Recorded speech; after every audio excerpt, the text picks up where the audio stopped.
Something wonderfully magical is in the air, isn't it? Yeah. You know, we're feeling it here in this arena, but it's spreading all across this country we love. A familiar feeling that's been buried too deep for far too long. You know what I'm talking about. It's the contagious power of hope. The anticipation, the energy, the exhilaration of once again being on the cusp of a brighter day. The chance to vanquish the demons of fear, division, and hate that have consumed us and continue pursuing the unfinished promise of this great nation, the dream that our parents and grandparents fought and died and sacrificed for. America, hope is making a comeback. Yeah.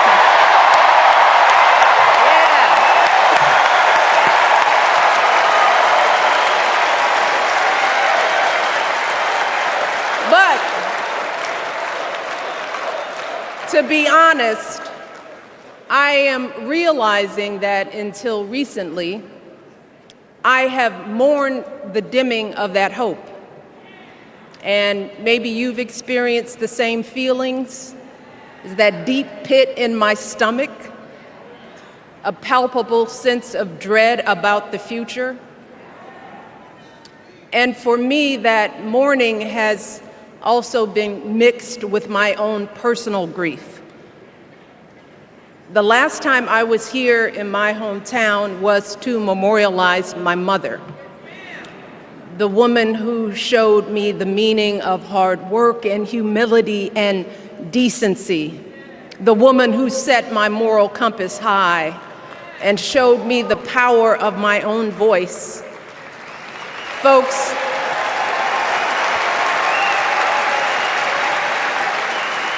I still feel her loss so profoundly. I wasn't even sure if I'd be steady enough to stand before you tonight, but my heart compelled me to be here because of the sense of duty that I feel to honor her memory and to remind us all not to squander the sacrifices our elders made to give us a better future. You see, my mom, in her steady, quiet way, lived out that striving sense of hope every single day of her life. She believed that all children, all people have value, that anyone can succeed if given the opportunity. She and my father didn't aspire to be wealthy. In fact, they were suspicious of folks who took more than they needed. They understood that it wasn't enough for their kids to thrive if everyone else around us was drowning. So my mother volunteered at the local school. She always looked out for the other kids on the block. She was glad to do the thankless, unglamorous work that for generations has strengthened the fabric of this nation. The belief that if you do unto others, if you love thy neighbor, if you work and scrape and sacrifice, it will pay off. If not for you, then maybe for your children or your grandchildren. You see, those values have been passed on through family farms and factory towns, through tree-lined streets and crowded tenements, through prayer groups and National Guard units and social studies classrooms. Those were the values my mother poured into me until her very last breath. Kamala Harris and I built our lives on those same foundational values. Even though our mothers grew up an ocean apart, they shared the same belief in the promise of this country. That's why Her mother moved here from India at 19. It's why she taught Kamala about justice, about the obligation to lift others up, about our responsibility to give more than we take. She'd often tell her daughter, "Don't sit around and complain about things, do something." So, with that voice in her head, Kamala went out and she worked hard in school, graduating from an HBCU, earning her law degree at a state school. And then she went on to work for the people, fighting to hold lawbreakers accountable, strengthening the rule of law, fighting to get folks better wages, cheaper prescription drugs, a good education, decent health care, child care, elder care. From a middle-class household, Kamala worked her way up to become Vice President of the United States of America. My girl, Kamala Harris, is more than ready for this moment. She is one of the most qualified people ever to seek the office of the presidency. And she is one of the most dignified. A tribute to her mother, to my mother, and to your mother too. The embodiment of the stories we tell ourselves about this country. Her story is your story. It's my story. It's the story of the vast majority of Americans trying to build a better life. Look, Kamala knows, like we do, that regardless of where you come from, what you look like, who you love, how you worship, or what's in your bank account, we all deserve the opportunity to build a decent life. All of our contributions deserve to be accepted and valued. Because no one has a monopoly on what it means to be an American. No one.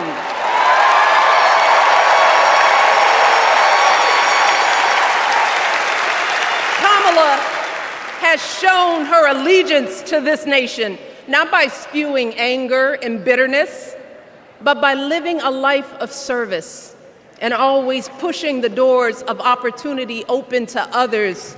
She understands that most of us will never be afforded the grace of failing forward.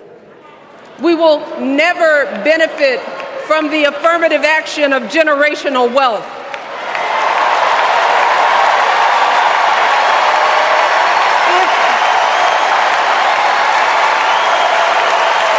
If we bankrupt a business or choke in a crisis, we don't get a second, third, or fourth chance. If things don't go our way, we don't have the luxury of whining or cheating others to get further ahead. No. We don't get to change the rules so we always win. If we see a mountain in front of us, we don't expect there to be an escalator waiting to take us to the top. No. We put our heads down. We get to work. In America, we do something. And throughout her entire life, that's what we've seen from Kamala Harris. The steel of her spine, the steadiness of her upbringing, the honesty of her example, and yes, the joy of her laughter and her light. It couldn't be more obvious. Of the two major candidates in this race, only Kamala Harris truly understands the unseen labor and unwavering commitment that has always made America great.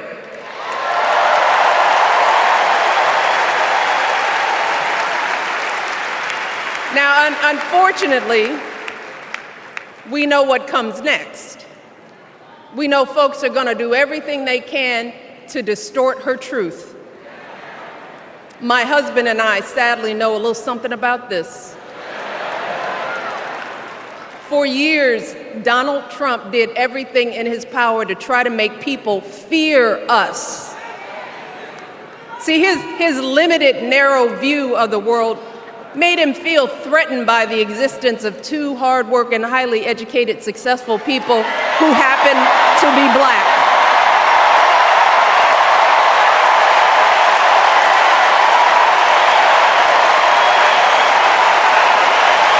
Wait.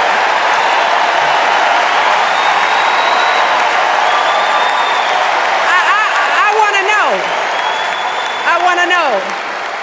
Who's going to tell him that the job he's currently seeking might just be one of those black jobs?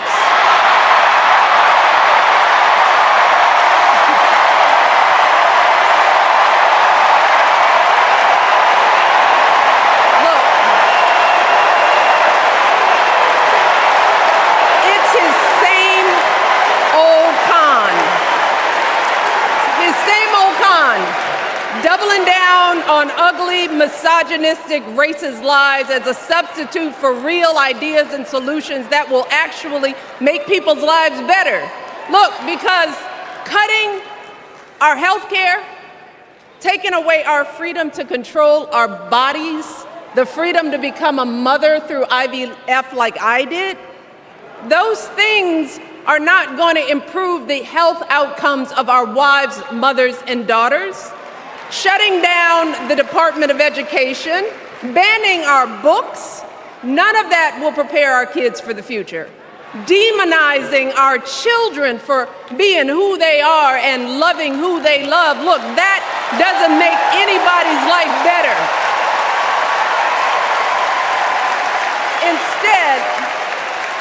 Instead, it only makes us small. And let me tell you this, going small is never the answer. Going small is the opposite of what we teach our kids. Going small is petty, it's unhealthy, and quite frankly, it's unpresidential.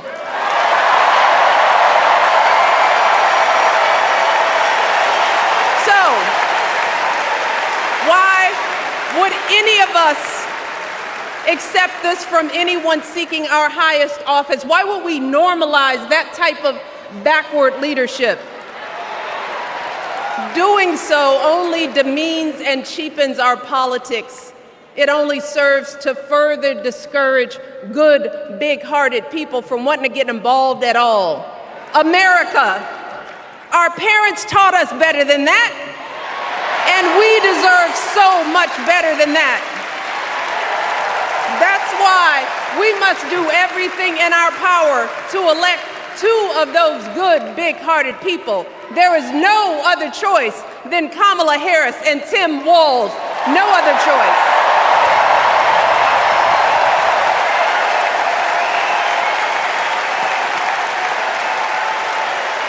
But as we embrace this renewed sense of hope, let us not forget the despair we have felt. Let us not forget what we are up against. Yes, Kamala and Tim are doing great now. We're loving it. They're packing arenas across the country. Folks are energized. We are feeling good. But remember, there are still so many people who are desperate for a different outcome, who are ready to question and criticize every move Kamala makes, who are eager to spread those lies, who don't want to vote for a woman, who will continue to prioritize building their wealth over ensuring that everyone has enough. So no matter how good we feel tonight or tomorrow or the next day, this is going to be an uphill battle. So folks, we cannot be our own worst enemies. No. See, because the minute something goes wrong, the minute a lie takes hold, folks, we cannot start wringing our hands. We cannot get a Goldilocks complex about whether everything is just right. And we cannot indulge our anxieties about whether this country will elect someone like Kamala instead of doing everything we can to get someone like Kamala elected.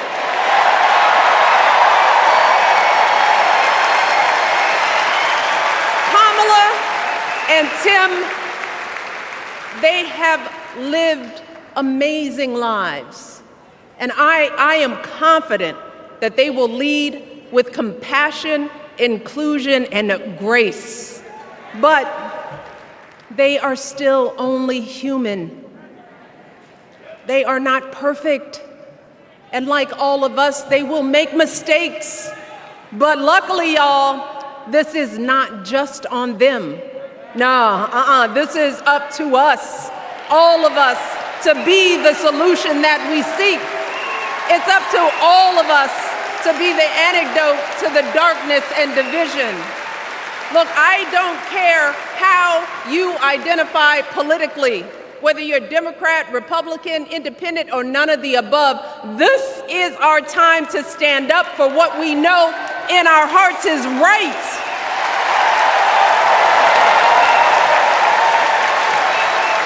To stand up, not just for our basic freedoms, but for decency and humanity, for basic respect, dignity, and empathy, for the values at the very foundation of this democracy.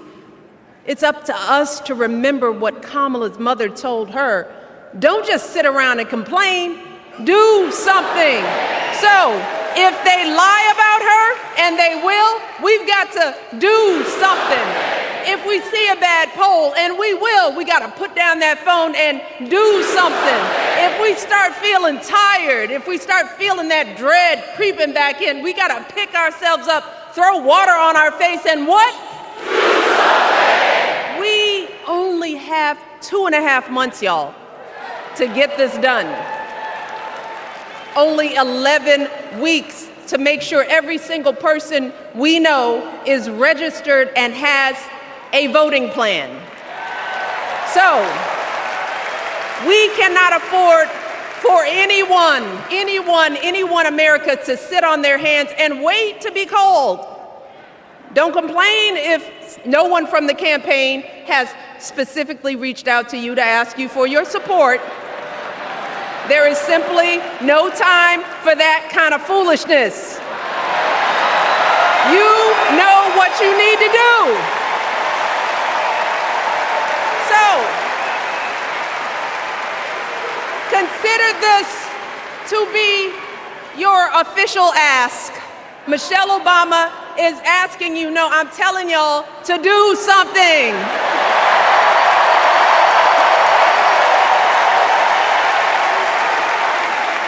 Because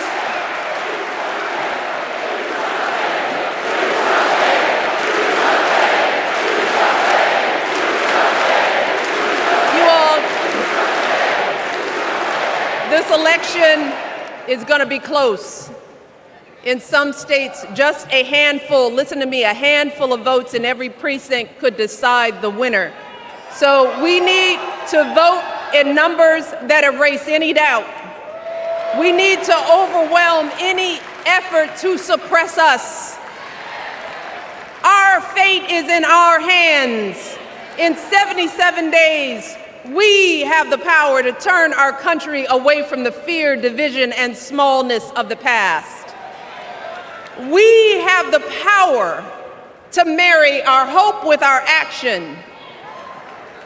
We have the power to pay forward the love, sweat, and sacrifice of our mothers and fathers and all those who came before us.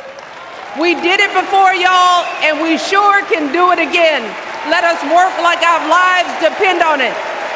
And let us keep moving our country forward and go higher, yes, always higher than we've ever gone before as we elect the next president and vice president of the United States, Kamala Harris and Tim Walz. Thank you all. God bless.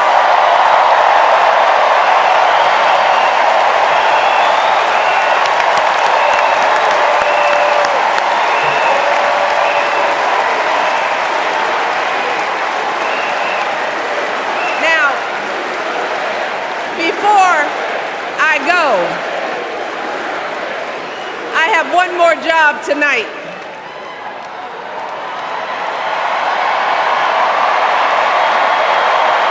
Yeah, one more job.